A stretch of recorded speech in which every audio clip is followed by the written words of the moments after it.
into Season 3 of Pickup Sports Talk. I'm Brandon Schiffman. And I'm Spencer Stein. We are really, really excited to be back with Season 3 of Pickup Sports Talk. We're going to have a lot this season. I know it's going to be a good year. We missed a little over the summer, so this episode we're going to dive into some of the things we missed in the NBA. We're going to do a lot of baseball updates. And we're also going to do some NFL hot takes. And speaking of the NFL, we have so much football content coming up. Our plan, we can't fit it all into regular episodes. We are going to have an 8-part series going through each division in the NFL, predictions, off-season review, and then we're also going to end that with a final NFL preseason predictions episode where we're going to give records, awards, and playoffs, and we're also going to have a fantasy special to begin the year. So a lot of football content today in the coming weeks. Today we're just going to give you guys a taste with some NFL hot takes at the end of the episode. But first, Brenton, I want to start with baseball. Baseball's really been the main thing we've missed a lot of. You know, so many ups and downs in teams. I think the real big recent news is the trade deadline. And I want to start with the San Diego Padres. I covered it a bit with the special, but only briefly.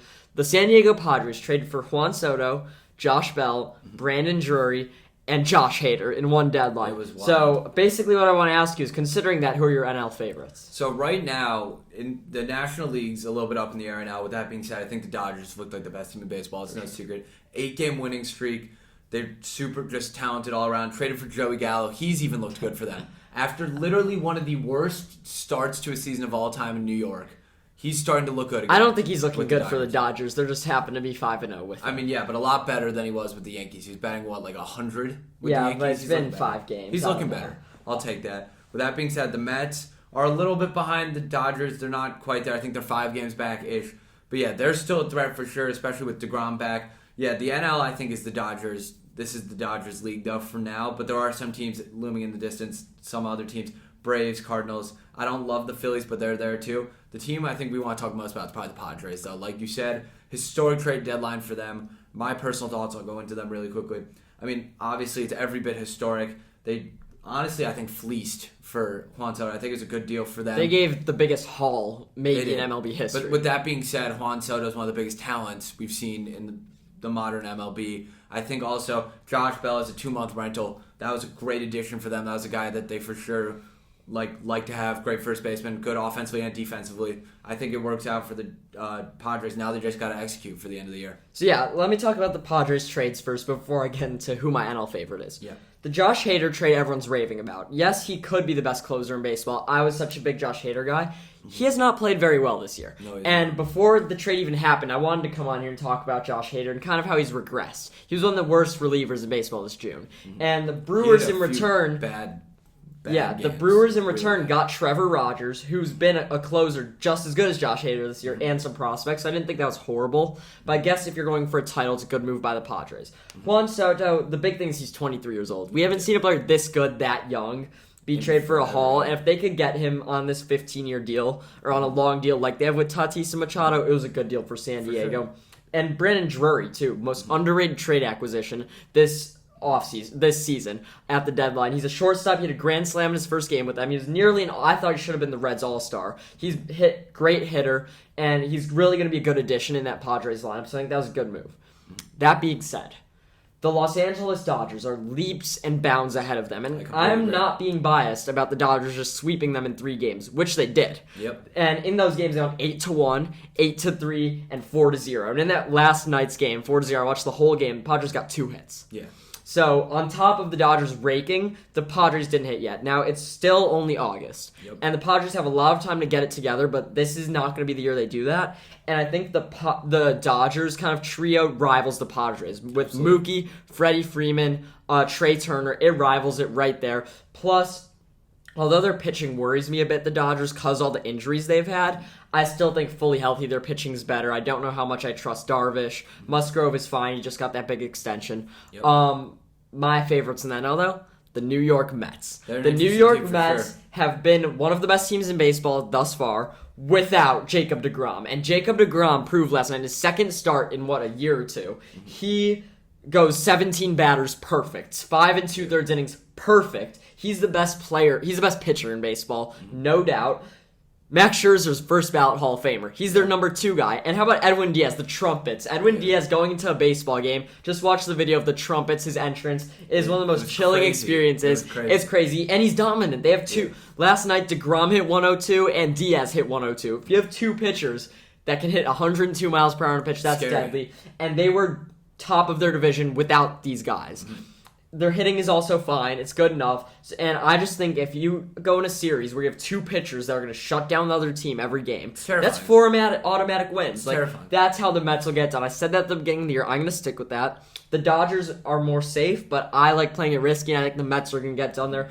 Padres are good. They're not in my conversation. Which is wild because they really do have 3 of the best. And I think they have time to develop it just because they have Machado, Tatis, and we're all pretty young. Soto. But I don't know how Tatis even come off the injury. We don't know that yet. I still trust him, but I think they're third best team in the NL. The Atlanta Braves, I still think are a very, very good team. Oh yeah. They kind of have their own little long-term trio. They have Albies, Acuna, and Olsen, and Austin Riley. Actually, they just extended a 10-year deal. And I just want to say in the Central, I think the Cardinals are going to end up taking the Central from the Brewers. The Brewers haven't looked that good to me. Cardinals just swept the Yankees. They're a pretty impressive team. They're sad they didn't get Soto, but I really think it's between the Dodgers and Mets in the NL, and I'm going with the Mets. Yeah, I'm taking the Dodgers as of right now, but that being said, if Jacob deGrom stays healthy, which I expect he will, just because he really did take his time in this rehab process, it didn't feel like he was ever rushing. I think that the Mets are a very, very scary team, and they also added Vogelback. I just think their hitting is pretty annoying. Vogelback, yeah, I agree. He's been hitting well. Yep. And it's just Diaz is such a great closer. He's the best closer in baseball right now. So they have so much pitching talent. I think pitching will help them. While we're at it, Brandon, who's your AL favorite? I mean, just to throw it out there. Yeah, I'm honestly liking the Astros. I know they're on a 2-game losing streak right now, but I was really high on the Yankees, and then they just went on a 5-game losing streak, like you said, got swept by the Cardinals. The Astros I'm pretty high on right now. I'm not sure about one or the other yet. They're both really, they're both up there. I like both. With that being said, I'm going to stick with the Astros right now. I've really liked how Justin Verlander's been playing recently. Yeah, for me, it's got to be the Astros. Justin Verlander, by the way, is probably the favorite for AL Cy Young. Yeah, he's passed my guy Shane McClanahan. Yeah. I was so proud. That was a good pick. He can still take it. Here's why. I don't really trust the Yankees. I don't trust their pitching whatsoever. I think trading Jordan Montgomery wasn't a great move because although they probably don't see him as a postseason starting pitcher, Harrison Bader's not going to provide much for them.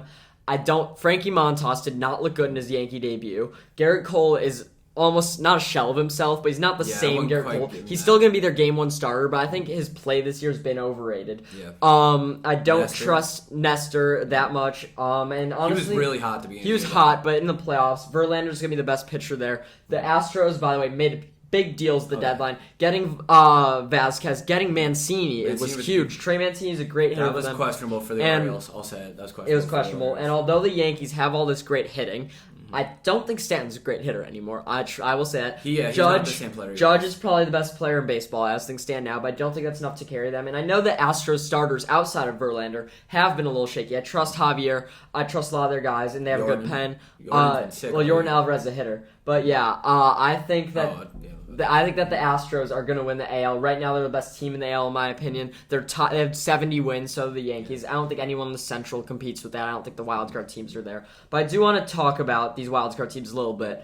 The Baltimore Orioles, you just said it was questionable that they traded Mancini. Why do you say that? I just feel like he was a fan favorite for them. I mean, it's no secret they weren't. I mean, although they have been beating up on some teams and they have been playing better than expected, they're not even last in their division. I just feel like it's a questionable move. He's a fan favorite. I thought you were going to go a complete other way because I don't think the fan favorite part matters. I think it's that they're making a run. Baltimore is playing very, very well. They're outplaying Boston on every level. I want to see them get into that wild card game. However, Seattle, led by Rookie of the Year, Julio Rodriguez, looking good, but I don't think they could compete for anything. Toronto's still underwhelming, but they're there. And my World Series pick, Tampa Bay Rays, who now definitely not my World Series pick, are probably going to make it run the wild card. How about the Central? Who do you think is going to win the Central? Think the White Sox can even... No. I like the Twins. They really do need to turn it on towards the end of the year. I think they have the talent to do so. It's questionable. I think the Central as a whole is just the weakness of the AL right now, though. I think it's no secret. And I just want to say, I think the Minnesota Twins had a sneaky good deadline. Mm-hmm. They made some quiet moves to get some pitchers, and I think that was good moves for them. Yep. But that's all I got. How about individual player? Back to Aaron Judge. Yeah. Leading the league in home runs. How many do you think he's going to hit? He's on pace for 64. Yeah, he's on pace for 64. Right he's now 43 he's at 43. We have about how long left so in the season? 50 games about. And there's been Only 8 times people have had over 60 home runs. You think he's going to get there? I think he hits like 62. I think 62 is my That'd be magic number historic. right now. That would be historic, and I think he's on pace to it. He's had an historic year. I'm buying it at 62. The right big now. question isn't is he going to catch Bonds. The big question is he going to catch Maris for the Yankees record? That was a long time the record. Yeah. Roger Maris 61. I don't think he's going to get there. He hasn't hit a homer in a few days. The question for me is, will he get his teammate Giancarlo Stanton at 59? Will he catch that 60 number? I think that's going to be a race everyone's watching. My prediction, 59. He's going to tie Stanton. I don't think he's going to get quite to 60. And I really don't like how the Yankees are playing right now. I really think now, on the decline, which I is think the questionable downfall is for going to sure. start. So that's my opinion with the Yankees. Do you think he should be MVP, though? Yeah, I think so. I think he's a front runner right now. I mean, he's been looking great all year. He's really been the heart and soul of what was the best team in the AL for a large And in portion of the baseball. season. Of the baseball. You And know, baseball too. I think a part of me says he should be MVP because Ohtani's almost unfair. But when you think about it, Shohei Ohtani right now is one of the best hitters in baseball, and he's the only good pitcher on his stat. He has on his staff. He has a sub-3 ERA. He is such a valuable player on both sides of the ball. It's insane. It's like if you combine, I think I heard like Matt Olson and I forgot what pitcher, but an elite starter that's going to be your number one guy in a playoff game, and a guy who led the league in homers last year and is still raking. So I think realistically, Ohtani is the most valuable player in baseball, but as of now, it's probably Judge. Ohtani's like the polar opposite. I was thinking about this. The polar opposite of a player whose quote unquote value goes beyond the stat sheet. His value breaks the stat sheet. Yeah. Like quite literally, it breaks the stat sheet. I think that definitely does have to be considered. With that being said, with the combination of voters fatigue and also like just a bunch of other stuff, I think Judge is going to win. I think it will be Judge, but I think everyone knows Ohtani. And speaking of Ohtani, at this deadline, a guy who didn't get moved was Shohei. People weren't really saying he would get traded, but he only has the rest of this year and next year left on his contract. The Angels suck, and he's said many times he wants to go win. They're getting as many stars as they want. They have Mike Trout there, and they're not going to win. They've had Mike Trout for his entire Do career. you think it's realistic that the Angels trade Ohtani? Do you think they should? Like, what do you think is going on there? I mean, he didn't emphatically say he wants to stay when reporters asked him. Yes, he's the most valuable player in baseball right now, like you just said. Like I just said earlier. His value, quote unquote, goes beyond the stat sheet. It breaks the stat sheet, what I meant. What I think is it'd be hard for any team to trade for him. The package would legitimately be the biggest in MLB People are history, talking like guaranteed. 6 bona fide prospects or It would be players. the biggest package. It would be the biggest haul in MLB history. And I think it's a similar problem to what we were seeing in the NBA with Kevin Durant, where I don't think any team would necessarily be able to trade for him and then to stay in a team around him after that said trade.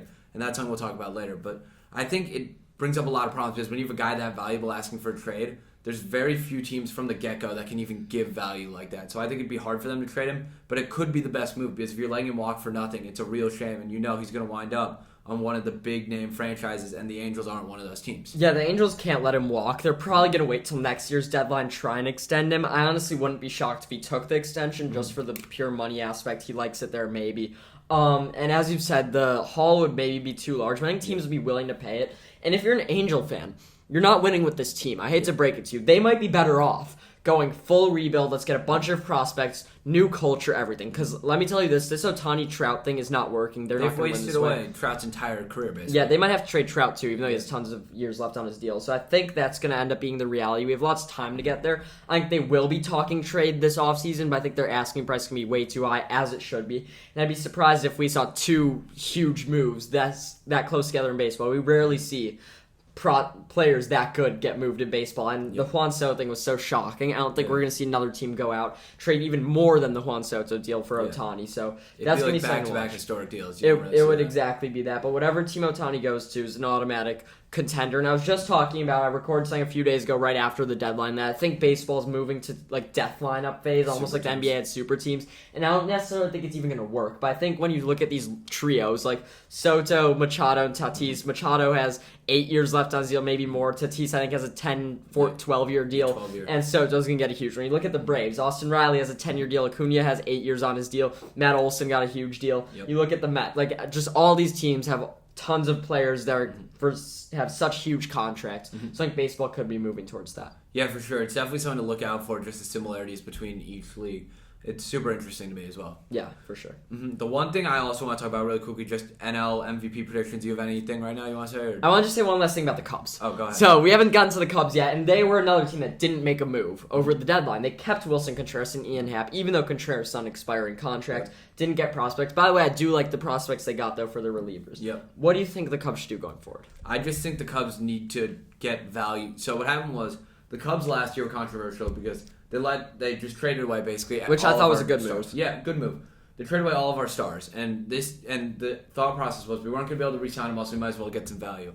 If we don't re-sign Wilson, we let him walk. It was a bad move because we could have gotten a ton of value for him, and instead we might wind up just with 50 games of him, and that's it. Yeah, and it just seems like to me the Cubs overplayed their hand. They thought they'd get more, and when the market wasn't there, they weren't going to trade him for nothing. They need to keep him now, or else they look really, really bad. Yeah. I don't think keeping Happ was horrible. But once again, it's all about the rebuild. They're not going to be good for a few years. That's the reality, and I think that getting prospects for Wilson would have helped, but if they could re-sign him, that's best case scenario, because it's not every day you have the best catcher in baseball, especially the way the game is moving. He's not horrible defensively. People say he's bad defensively, but if you watch the Cubs, he makes some good plays out there. Yeah. He throws down to first base well. He's not bad defensively by any means, and he's the best hitting catcher in baseball right now. So I think his value is really large, and I think if they can extend him, then they'll look like geniuses, Jed Hoyer will. But if he walks, it's going to look really bad. Yeah, for sure. Absolutely. It's definitely something that we need to be on the lookout for, especially as Cubs fans. Yeah, for sure.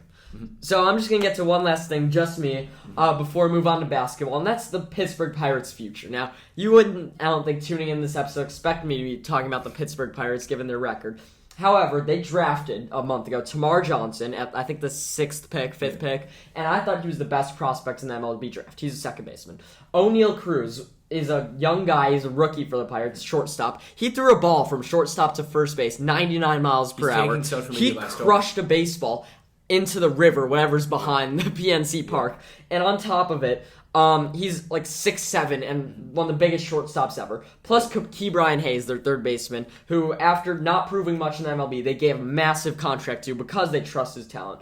That is going to be a deadly, deadly infield for years to come. Absolutely. And Tamar Johnson won't be playing baseball for 3 or 4 years. I understand that. But right now, the Pirates are looking to me like they're going to take over the NL Central in a couple years. And I just want to be able to look at this in 5 years when the Pirates are World Series contenders. And I never in my mind think of the Pirates as dominating the NL Central. But the Cubs have a while to go with the rebuilds. The Reds have longer than the Pirates to go. And the Cardinals and Brewers are both kind of older teams. I think the Pirates have set themselves up really well. And I don't think a lot of people are talking about that. So I just wanted to throw that out there about the Pirates. Yeah, for sure. It's definitely a team that has a ton of potential. I want to switch over to the NBA. This was probably the just biggest news this summer. Let's just jump right into it. Kevin Durant requested a trade from the Brooklyn Nets. Let me hear your initial reaction at the time and just let me hear about it now. So I'm really happy we're recording today because if we record yesterday, it would have been about Kevin Durant. The whole thing was a month ago. But today, new news actually came in that he still wants to get traded. My initial reaction was that there's no way he could get traded for the one reason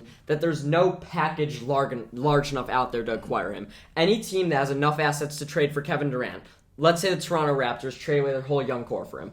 Then they get Kevin Durant and have no one to play him with. So it's not beneficial for them. But if the Nets will not trade him for anything less than that. So just in my mind thinking, okay, let's say Phoenix trades Ayton and Bridges for him. Now they don't. That was one of the few options, but they have a lesser team. So I was really thinking there's no world in where two teams finally, unless there's a 3-team deal where let's say Donovan Mitchell gets traded to Brooklyn and Kevin Durant goes to a third team. That third team sends assets to Utah for Donovan Mitchell. That's the only world I could see it happening. And even though today he reiterated he wants to go, all that reinforces my opinion on is that the Nets won't be competing this year because they have team chemistry issues. I don't see a trade where he could get moved unless, as I said, Phoenix trades a ton, or maybe Boston trades Jaylen Brown and a few picks, but I don't see why that would even help Boston. So I don't see a world where he gets traded. And that has been my opinion the whole time, and I stand by that. Yeah, it's definitely something that I've been looking at pretty closely. The thing he said today was something along the lines, he told Josiah, who's the governor of the Nets, it's either you stick with Sean Marks and Steve Nash, or you stick with me. And they'll get rid of Nash in a heartbeat. I was going to say, I think Nash will go before their franchise player, personally. I mean, they were supposed to be the best team in basketball this season, and it just failed. Like, so epically it failed that they actually had to send away their third best player or second best player, depending on how you look at it.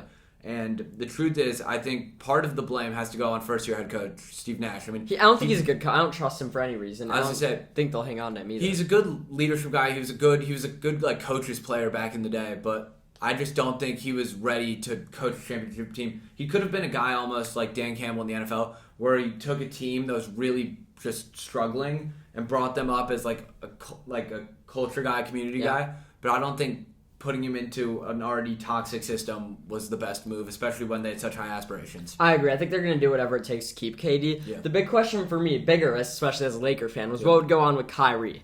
And at first I thought this means Kyrie's going to go. And they were thinking, I think Kyrie requested he didn't request trade, but his contract, the question was going to be opt-in route. Yep. I thought Kyrie was going to go. Kyrie wound up opting in. And he wound up opting in. And I thought Kevin Durant wanted him to go. Yeah. So the whole big thing that I've been back and forth on is where's Kyrie going to go? Until today I thought, the Nets are probably just going to end up working it out and running with this team again. It seems like Kyrie's invested again and staying in Brooklyn. He doesn't want out so bad. Mm-hmm. But maybe Kevin Durant wants him to leave. And that's just something that came to my mind today again, that maybe another guy he wants gone is Kyrie, and I think that's the only way I think the Lakers get back into contention. I think that's still a possibility, though, even though I don't think a Kevin Durant trade is going to happen. I just think there's too many hands right now, or too many mouths to feed just within this entire system. I think it's just going to wind up staying the same. I think that the Nets are going to continue to be dysfunctional as is. Maybe someone gets moved a little bit closer to the season, but as of right now, I think everyone's staying where they are. Yeah, and I do think they could compete if everyone gets on board, but I don't know if that's going to happen between Kevin Durant. A lot is going to have to change.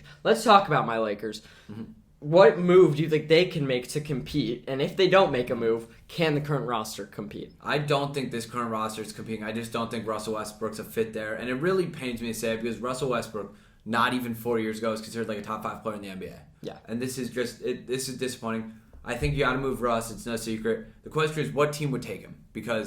And we've talked about this so Indiana, often. Brooklyn. Yeah, Indiana, Nothing Brooklyn. else. But the issue is that I'm going to go around the league real quick. If you're a rebuilding team, you don't want him because he's going to suppress the amount of opportunities your guards or your backcourt. He's also trying to get you more wins. It's true. And he also could win you more games. I mean, you saw how he was in Washington a few years ago. Washington's another team that could make sense. They might want him back. I mean, they just signed Bradley Beal to one of the biggest deals in NBA history. Yeah. So they clearly think they're competing, which I disagree with, but it's not my business to say that. So yeah, I think that Russell Westbrook needs to get moved. I think that a good trade would be sending him to Indiana for Buddy Hield and Miles Turner. I think that would actually help the Lakers a ton because it adds a level of depth and almost, I want to say, like some insurance based on like injuries. Miles Turner's one of the better centers in the NBA. That would help if Anthony Davis got hurt because you'd still have a big front court presence. And even presence. if he doesn't, you'd end up starting Turner, Davis, LeBron, and Hield. Yeah. But my thing is, the most the Lakers can offer to a team are Westbrook, Horton Tucker, Kendrick Nunn, who no one wants. Kendrick Nunn, I don't even know if he's they're unwilling to trade a 2027, 2029 first-round pick. And LeBron James made it clear, as he should,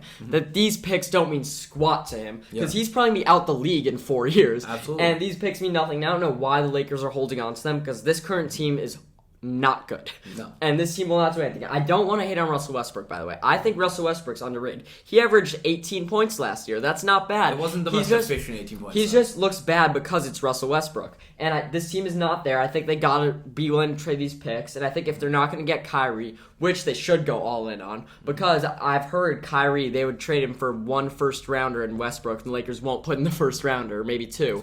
And I think Kyrie would mesh really well, again, with LeBron, because they've known how to do it. And it seems like he wants to be a Laker. But if Indiana's the place, Indiana's not going to give away Buddy Hield and Miles Turner unless they get a pick or 2 along with Westbrook. And I honestly think it's sad that we're at the point where the best thing the Lakers can get for Westbrook is Buddy Hield straight up. The thing that bothers me is how the Lakers, who are like one of the most like they're a team that spends a ton of money, it's no secret, have suddenly become frugal with the first round pick that is likely going to take like a 7th grader. Yeah. Like that just doesn't make sense to me. But then again, I understand they don't want to end up when LeBron leaves, AD's old and injured. By the way, I don't trust AD whatsoever. I don't think he likes basketball anymore. And they have no picks. No, I don't think it is. I don't think he cares about basketball as much as he used to. I think legitimately he doesn't care about winning. And I just think, though, in 4 years, when you're stuck there, your only way to go will be free agents. And even when they do bring in a free agent, it took them trading young guys to get Anthony Davis. And you need to trade and draft in this NBA,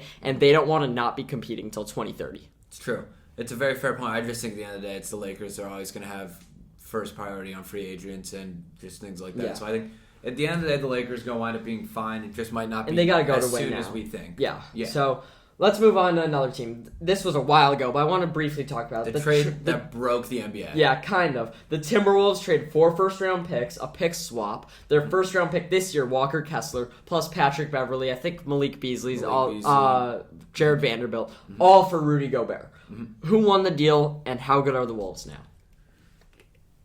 I need to gather myself because I've had so many thoughts about this for the longest time. So, it's no secret Utah won the deal. The Timberwolves are not going to win a title with this core. Like, I hate to say it because I really like the team that they have, but they just gave everything away for Gobert. The truth is that Minnesota right now, you're looking at 4 really good players. I mean, you have Anthony Edwards, D'Angelo Russell, Kat, and Rudy Gobert. I don't know if I'd even consider D'Angelo Russell a He's really still good player. D'Lo. He's still D'Lo. He's an above-average point guard. He's a starting point guard. This is a good team, and then you look to the rest of the lineup. Can you name one other person on that team? I don't know if they traded Malik Beasley or not. They did. They traded Malik Beasley. I don't know. The next guy, Taurean Prince. Okay. This team is not going to win a title. This massive overpay. I get the hype around Gobert. That trade was not it for them. That being said, Utah's looking to rebuild. I don't blame them. My biggest question is about Donovan, but we can get to that. So, yeah, first I want to say, I don't think for Minnesota it necessarily needs to be, they trade that much, now they have to go win a title. I don't think that's the world we're in for Minnesota. I think we're in the world where can they win a series? And I think that's the question. I think they can win a title in the future, by the way, because what it takes is a star. Yeah. And Anthony Edwards looking to be has what it takes to be a top 10 player in the NBA. He is my favorite player in the NBA, no doubt. He is going to be my guy for years to come. Karl Anthony Towns is one of the most unique centers out there. I think center of all time. At his best, Karl Anthony Towns can provide to a team on a smaller scale of what you see Embiid and Jokic providing. I'm not saying he's as good as them, but he can bring that much to a team. And as you said, D'Angelo Russell's an above-average point guard. They can go out and acquire role players. That's very possible. They still have picks. There's still free agency. They have money. They can do that. And adding Rudy Gobert adds a defensive presence. I don't know necessarily how the Gobert and Karl Anthony Towns fit's going to work. It's going to be really weird. But the big reason I don't like this trade for them is because how much they gave up. Rudy Gobert is not worth that much at all. I would say he's worth 2 or 3 picks and a young guy or two. They gave 4 picks, essentially 5 if you add in Walker Kessler, who I think has potential. A ton of potential. And Pat Bev, who would have came off the bench for them, likes Minnesota as a place. I think he cried after they won. Yeah, I think they overpaid immensely. Yeah. And Gobert's not a bad fit there. He's not a great fit. But I think Minnesota could have gone in so many better directions, especially considering they're a few years out. Who knows what Gobert's going to be then. And a center wasn't their biggest need. I think they could have It's actually the least of their needs. I think they could have packaged D'Lo and something to get a pick. But Anthony Edwards is a bona fide star. Yep. And he can be the best player on a championship team. I think he has that potential to do that in a few years. And he could We're still a little bit ways away from that. We're a ways away from that, but he has that potential, and that's what you need to win a title these days. That's why if a team like the Bulls made that move, I'd say why. Because Zach LaVine and DeMar DeRozan are not a championship core. You can put whoever you want with them. I'm going to still say that. Sure. And Anthony Edwards can play the 1, 2, or 3. That's why Minnesota had so many places they could go. They could have even traded D'Lo and a first for Kyrie. Who knows? I just don't love that as the best direction. Obviously for Utah, great way to start the rebuild. But as you said earlier, what does this mean for Donovan Mitchell? Are you going to keep him through this long 5-year rebuild and then keep him signed? And then we have, a 30-year-old Donovan Mitchell playing there? So what do you think this means for him? I think it means Donovan Mitchell's on the way out of Utah. I personally have met Donovan Mitchell. He's one of my favorite players. Super duper nice guy. He loved playing in Utah. He loves playing in Utah, but I just don't think the time frames, like you said, work out very well. I could have seen him in New York. I don't think that's going to be the move anymore. I think too much time has passed, and I don't think New York's going to be the number one option for him because they won't overloaded on. I just feel like they have too many guards on the roster. But the thing is that they have a good amount of assets where they don't give away too much, but give away stuff where they can still compete. And I think he is a good fit there because he loves New York. He's from there. I think he's good enough to be the face of the New York Knicks. That's the big debate. Can he be the face of the New York Knicks? I think absolutely he can be. But I really think this materializes in a year. We see what the Knicks young players do. We see who they're going to end up trading. I mean, they just gave Brunson 110. Yeah, and I think the Knicks are going to end up playing themselves by saying, we won't give RJ Barrett, and then end up paying by giving all these guys, Grimes, Toppin, all those players. Quickly, so I think this is going to materialize in a year. I think Donovan Mitchell's in Utah for this year, but I don't expect him to be on Utah for the long term. Yeah, I completely agree. I think Donovan's a great player. I think eventually the Knicks are going to have to make the deal, but I do quickly want to talk about the Knicks if we have like a minute to talk about them. I don't think Brunson getting $110 million while they're trying to develop R.J. Barrett into their franchise guard makes complete sense. I feel like they're both very on-ball guards. I think it could work, but I don't know if it's going to be the best move. They for both them seem as a like franchise. good guards to have a star and a guy who could shoot a lot near them. Like they both seem like great fits with Luka. We saw Jalen Brunson was a great fit with Luka. So I agree that giving him $110 million was a little questionable. It kind of cast them into that tampering thing. Yeah, it kind of cast them into what the Bulls were in last year, which is perpetual mediocrity. I don't think Jalen Brunson's a star. I think he's really, really good. I don't think he's worth 110 from the especially Knicks, for a rebuilding team. Yeah. Like he'd be a great move for the Lakers if they had money and didn't get Russell Westbrook. He'd be a great move to go put as your ball handling guard. Absolutely. He'd work well with LeBron too. I generally think that. He definitely would. So that's what's going on there. One last thing, Brandon. Significant or not, Mavs trade for Christian Wood. I think it's an addition for them that's worth something. Will they win a title because they had a Christian Wood? No. I think it's a good move. Not an amazing move. I think it's a very, very good move, but they still need another player. Exactly. Period. Yeah. It's but not going to win them a title. He fits perfectly. He's a great young center, but He's not as young all, as you think. I think he's like 29, 30. he's not that young, but he's a good up-and-coming center. But all in all, I think you look at this Mavericks offseason, they regressed because they lost Brunson. I think he was a bigger piece than Wood. Yeah, for sure. I think Brunson did a lot for them. I think this Wood move is going to help, and we can see now what Luka would look like with a good center, but they're not going to win a title. They're going to need to get another guy. Okay. I'm Let's so excited about this. Let's shift to the NFL. We're just going to give you some quick NFL hot takes. This is just a taste of what's to come. The next few weeks are going to be constant NFL content, nothing else.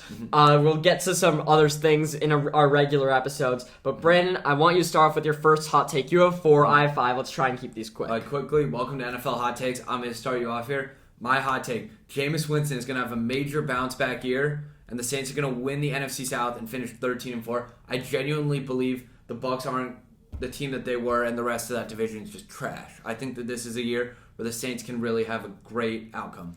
Okay, I very much disagree. Jameis Winston rolled his ankle today, so who knows what that. I understand they'll probably change your opinion, but they are not better than the Buccaneers because the Buccaneers have just as good weapons, a better quarterback, and a better defense. I disagree with the defense. I think they're about the same. I'll go with my Saints take because I have a Saints hot take too. Chris Olave is going to establish himself as the Saints' number 1 receiver over Michael Thomas. So I don't think Michael Thomas can have a great year. Even if Winston's there, I think Olave is more of a deep threat. He meshes with Jameis's game better.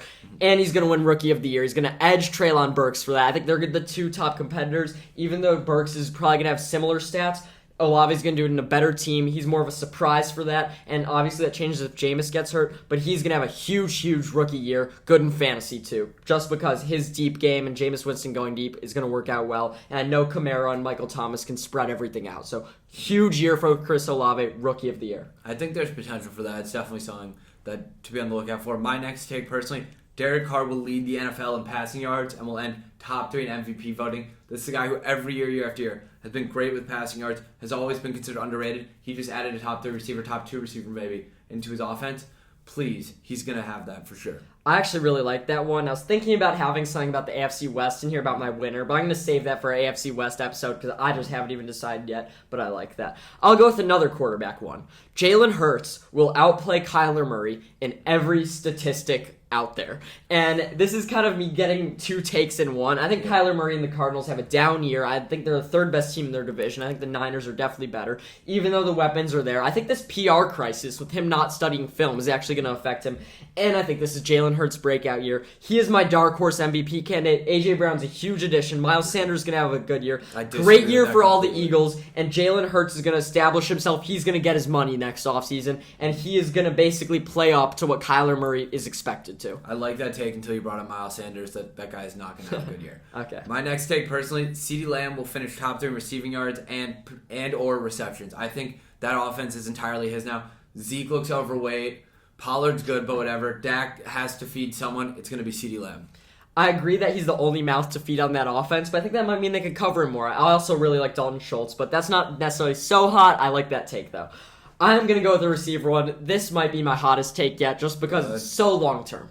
Justin Jefferson is going to be an NFL Hall of Famer, and this is going to go down maybe as his best season. He's going to be the best receiver in football. He is going to be able to do this for years to come. He's so young, even with Kirk Cousins feeding him. He's going to have a season similar to Cooper Kupp last year. I'm not saying he's going to win the Triple Crown, but he is going to establish himself as the best receiver in football. He is the next Randy Moss. That is how good he is. He is the best receiver we've seen since then. In the past few years, we've seen a few years of Antonio Brown, a few years of Hopkins, a year of Kupp, a few years of Julio, OBJ. He is the next guy to be the best receiver in the NFL for a while. His longevity starts now. He's here to stay. And I have so much to say about the Vikings offense. I think they're going to be a really good team because of their offense. Kevin O'Connell is a great fit as a coach there. They're going to be similar to the Rams offense with Dalvin Cook being able to spread the field by being a zone RB and then a lot of motion, a lot of moves. Justin Jefferson is going to play out of the slot a lot this year, like Kupp last year.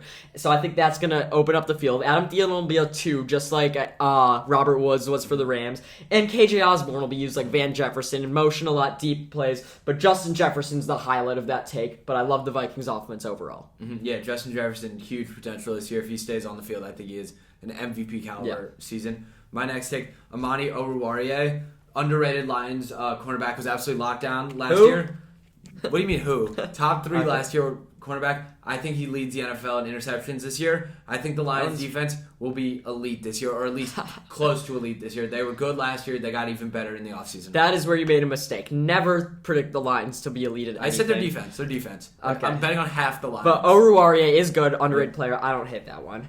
I can go with my one I'm most confident and yet most scared in at the same time. And go ahead. The Indianapolis Colts are going to win 12 or more games this year. They're going to be a top 3 team in the NFL. The only teams I think that could win more games than them are the Bills and the Rams, and here is why.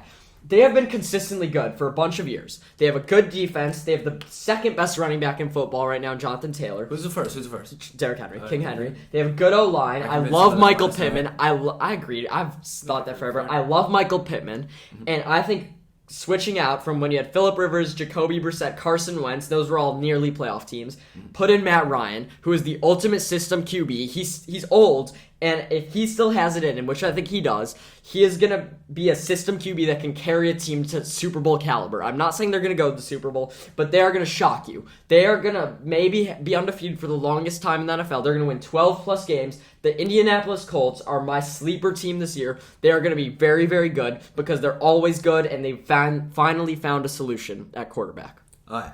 I have just one quick thing to say about this take. I don't dislike this take at all. The one thing I will say is I don't think them winning that division or necessarily being one of the best teams in the NFL is necessarily the hottest take just because their division is poverty. The division thing isn't what I'm saying. It's that because I think a lot of people agree with that. What I'm saying, like they're playing the Texans, Jaguars. Those are guaranteed wins in my eyes. But the thing that's supposed to be hot about this is them maybe having the second best record in football. Yeah, them winning 12 or more games. Yeah, so if they go 13-4, I wouldn't be shocked. So that's my hot take. I'm sneaking in one more here. Sure.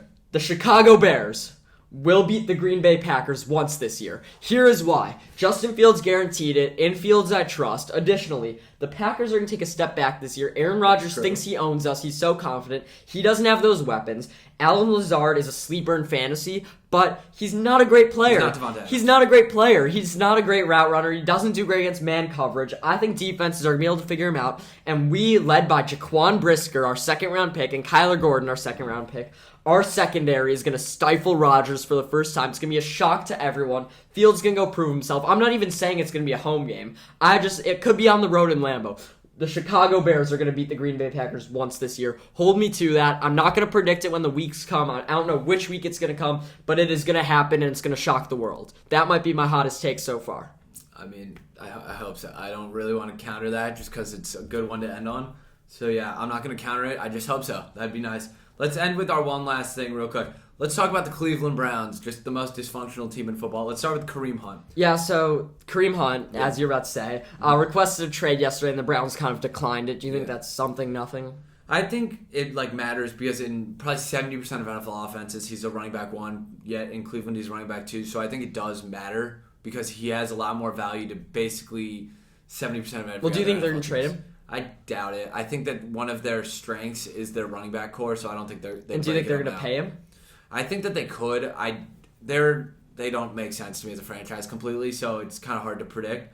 But I think they'll probably wind up paying him, but for less than he deserves, and I think he could have. Because the reason he requested a trade is because he wants to get paid, and I don't see Kareem Hunt as a guy who's going to play without a contract unless he gets paid well. So I think they're going to have to pay him or trade him. I think they're going to end up paying him though, because they need that backfield is what makes the Browns the Browns. Yeah. And while we're talking about them, we just have to mention the whole Deshaun Watson thing. 6-game suspension's a joke. I bet it gets moved up to more because Roger Goodell's really insisting they do a whole new thing. It really should. But you kind of told me the day the suspension came out, it's a joke compared to other suspensions. I was going to say, it looks really, really bad in the NFL. He needs to be held accountable for his actions. That's all I really Especially considering, I know you can't kind of compare suspensions. They're all the NFL's different policy, but the fact that Ridley got 17 games, Josh Gordon's been suspended, 70-plus games for marijuana, while Deshaun Watson's kind of doing these horrible things. And I just think he needs to be held accountable, so you're right for that. And just from the football perspective of things, if and when he comes back, I don't know if we can even trust him to be the same guy. So that's why this year for the Browns, in all predictions,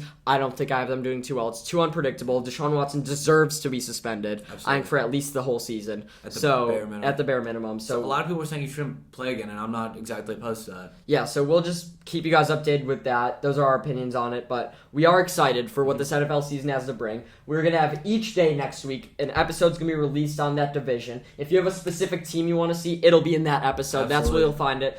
A lot of football content. I hope you guys liked our hot takes. We will keep you up with some baseball stuff too, but really excited for season 3. I hope it's as good as season 2. Yeah, hopefully even better. Yeah, that's the goal. Yeah, so thank you so much for watching. Make sure to tune in for everything. Huge season ahead. We have so much in store for you guys. Yeah, make sure to check it out, like and subscribe. Yeah, thanks. Thank you.